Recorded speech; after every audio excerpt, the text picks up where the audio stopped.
there is something deep and disturbing that we were never told about the teachings of Jesus.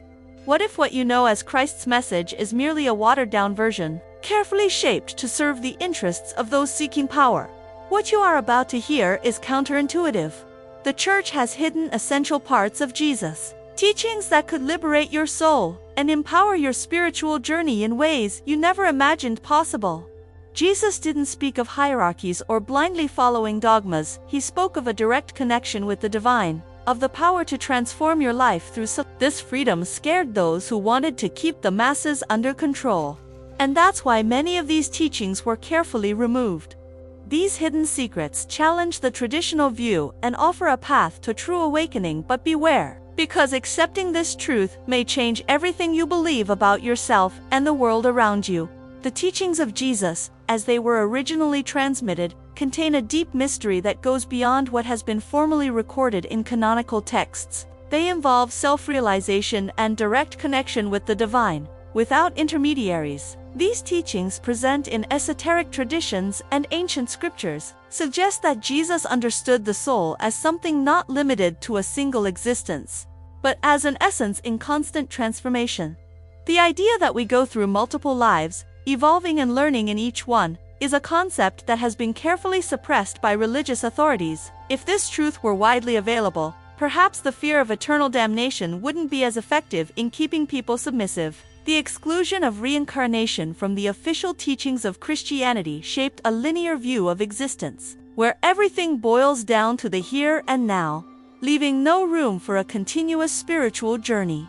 This omission limited the human potential to explore their inner self in search of a direct connection with God. After all, the true spirituality advocated by Jesus did not require complex rituals or hierarchies. It was simple, accessible, and born from internal understanding. The distortion of these principles drove most people away from practices that could help them reach higher states of consciousness and find meaning and purpose in their lives. Esoteric knowledge, however, preserves a spark of this wisdom. Traditions like the Rosicrucians keep these teachings alive, seeking to free consciousness and remind everyone of the power of their own divine essence. This line of thought isn't just about obeying external rules, but transforming one's perception of what it means to be human. By delving into these mysteries, we see that Jesus' message was about awakening to a greater reality, where each of us has the ability to connect directly to the divine, evolving and becoming enlightened at every stage of existence. And perhaps, to fully understand this, we need to explore those who guard these ancient keys. Like the Rosicrucian tradition dates back to ancient civilizations, such as Atlantis and Egypt, guarding secrets about the nature of the universe and the human being that transcend time. The Rosicrucians are known for their commitment to preserving esoteric knowledge that is not limited to the physical realm, but also addresses the mysteries of consciousness and energy. They believe that the key to true spirituality lies in self-knowledge and understanding universal laws that govern both the material and spiritual worlds. This legacy involves the exploration of sacred geometry and spiritual alchemy, with the aim of awakening the hidden potential within each individual. Members of this fraternity see themselves as guardians of spiritual truths that could transform humanity, helping it return to a state of harmony with the universe. They do not see themselves as saviors, but as guides for those who are ready to embark on a path of self-discovery. The knowledge they preserve serves as a bridge between the ancient and the contemporary, offering an alternative to the traditional religious system. And perhaps it is precisely this hidden knowledge that the Church does not want to be known, as it promotes true spiritual liberation, challenging the power of institutions. This leads us to an intriguing question. What is the Church really hiding about Jesus' teachings?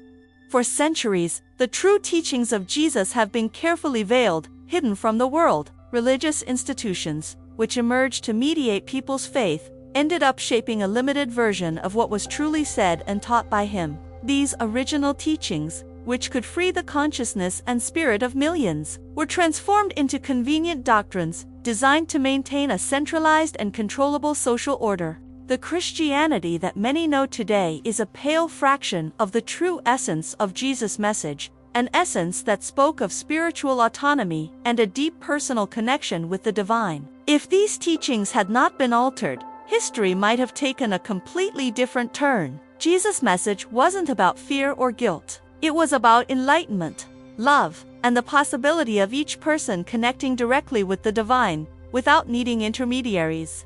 But the centralized power of the church needed a foundation of faith that depended on the institution, as spiritual freedom would threaten the religious hierarchy. Thus, fragments of these teachings, which speak about who we truly are, and the power we possess, were suppressed. It's as if a vital part of our own humanity had been stolen from us. But what if there was a way to access these forbidden secrets? To understand what Jesus really meant about our true potential and spiritual power, these hidden truths remain latent, waiting to be rediscovered. One of these hidden truths is the concept of reincarnation, a teaching that invites us to see life as a continuous journey, full of opportunities for growth and evolution. Perhaps it is precisely this notion of reincarnation that the Church has feared, as it carries the potential to eliminate fear and, consequently, dissolve the manipulation that has been exercised for centuries.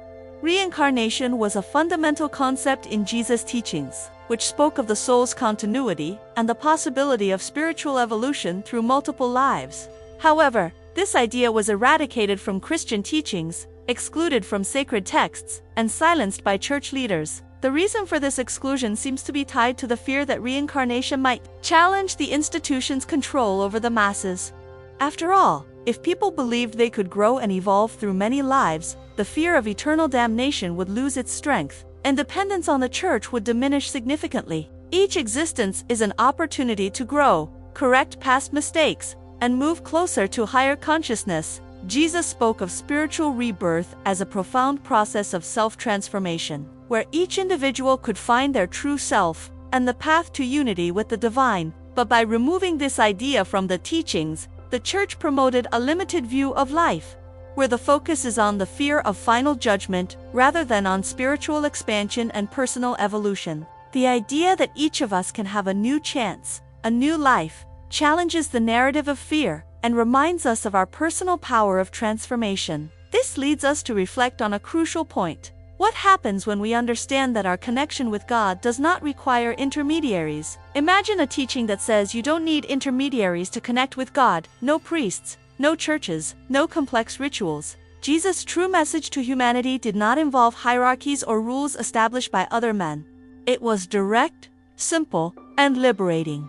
However, this power of spiritual autonomy was taken from people, making connection with the divine a privilege exclusive to the church's representatives. What was lost in this process was the awareness that we are all capable of accessing the divine by ourselves, through our own essence and experience. The creation of a spiritual hierarchy was a powerful tool for maintaining control. If people believe they need a mediator to approach God, they become dependent. This dependency served to legitimize the power of authorities and ensure that only a small group had the monopoly on the sacred. However, Jesus taught exactly the opposite. He said that the kingdom of heaven is within each of us.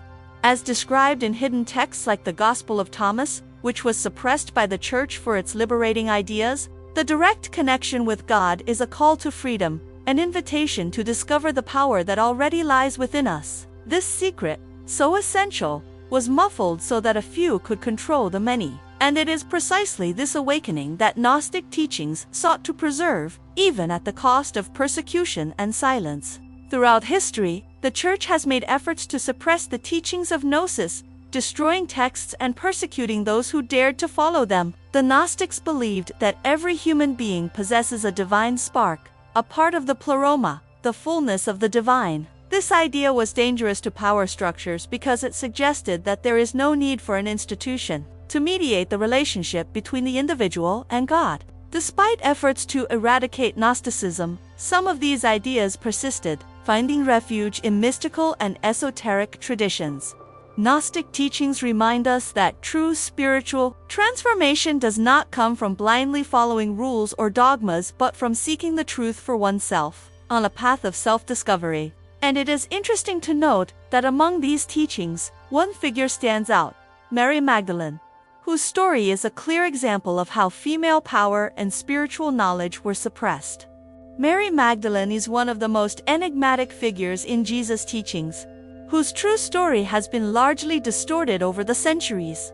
In the traditional narrative, she was transformed into a repentant sinner, a view that served to diminish her importance and obscure her crucial role in the spiritual movement led by Jesus. However, Gnostic texts and other non-canonical scriptures reveal a completely different portrait, that of an enlightened woman, a spiritual leader, and an intimate confidant of Jesus, who deeply understood the secrets of spirituality and the divine. In some passages from the texts discovered at Nag Hammadi, Mary Magdalene is described as the apostle of the apostles, one of the few who truly understood Jesus' words. These teachings suggest that she possessed elevated knowledge, beyond what the other disciples were capable of comprehending. Her closeness to Jesus and her understanding of spiritual mysteries made her an essential figure in transmitting the true meaning of Christ's message. However, this role was dangerous for the patriarchal hierarchy of the church that formed later. Acknowledging a woman in such a high position challenged the dominant narrative and threatened the control of spiritual power. The silencing of Mary Magdalene was not just an attempt to erase her story but also a strategy to suppress the feminine aspect of the divine. She represented the union between the sacred masculine and the sacred feminine, an essential balance for true spiritual awakening. By relegating Mary Magdalene to the role of a sinner, the Church distanced humanity from understanding spirituality as a harmonious integration of these two energies. Reintegrating this figure into the spiritual narrative is to acknowledge the importance of the divine feminine, a force that was suppressed but is essential to the path of true enlightenment. When we understand that our connection to God depends on no one but ourselves, the transformation this brings can be powerful and liberating. Jesus' teachings weren't about dogmas and empty rituals. They were about awakening to our divine essence, something we all carry within us. So, the question remains, how are you living your life? Are you just following what you've been taught without questioning? Or are you willing to seek these hidden truths and transform your reality? Every change begins with understanding your role as a co-creator. And the only way to connect with this divine intelligence is through meditation. We have developed a set of audio tools to help you access this higher state of consciousness. To learn more and gain immediate access, if this video resonated with you, write in the comments, "It made sense to me,"